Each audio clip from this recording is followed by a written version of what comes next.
మారు మనసు పొందుట ద్వారా రక్షణ అని, రక్షణ ద్వారా పరలోకంలో మనము ప్రవేశిస్తామని తెలుసుకున్నాం. మారు మనసు అనేది ఒక సమయంలో జరిగి ముగిసే అనుభవము కాదు. మారు మనసు ద్వారా రక్షణ అనుభవంలోనికి వచ్చిన వ్యక్తి ఆ సమయము వరకు పాప క్షమాపణ అనుభవము కలిగి ఉంటాడు.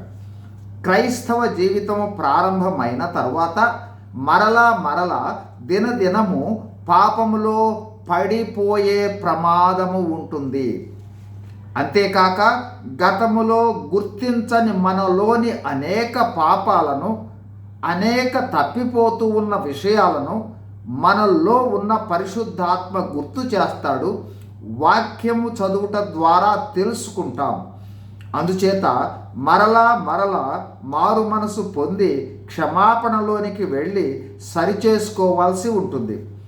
రక్షింపబడిన తరువాత పవిత్ర జీవితం జీవించే అనుభవంలో అనుదినము మారు మనసు పొందవలసిన అవసరత ఉంటుంది.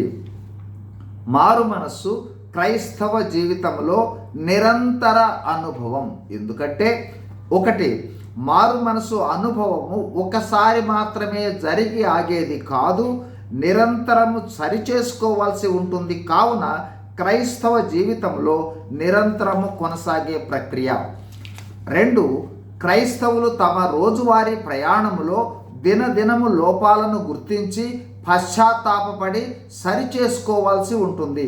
ఎందుకంటే దినదినము పడిపోయే ప్రమాదం ఉంది. 3, పాప పశ్చాత్తాపంతో క్షమాపణ ద్వారా పాపములు కడిగి వేసుకొని తిరిగి పవిత్రపరచబడతాము. పవిత్ర జీవితము కొనసాగించగలము. రక్షణలో 2వ దశ పవిత్రంగా జీవించుట. 4, క్రైస్తవుడు ఆత్మ నడిపింపులో నడుచుట వలన మనలో ఉన్న పరిశుద్ధాత్మ మనలను పాపములను గురించి తెలుపుతూ పదే ఒప్పింపజేయడం జరుగుతుంది. కావున పదే మారు మనసు అవసరమవుతుంది. 5, ఈ విధంగా దినదినము మారు మనసు అనుభవంలో ఉన్నవారే పవిత్ర జీవితము జీవించి రాకడలో ఎత్తబడటం జరుగుతుంది. God bless you. Thank you.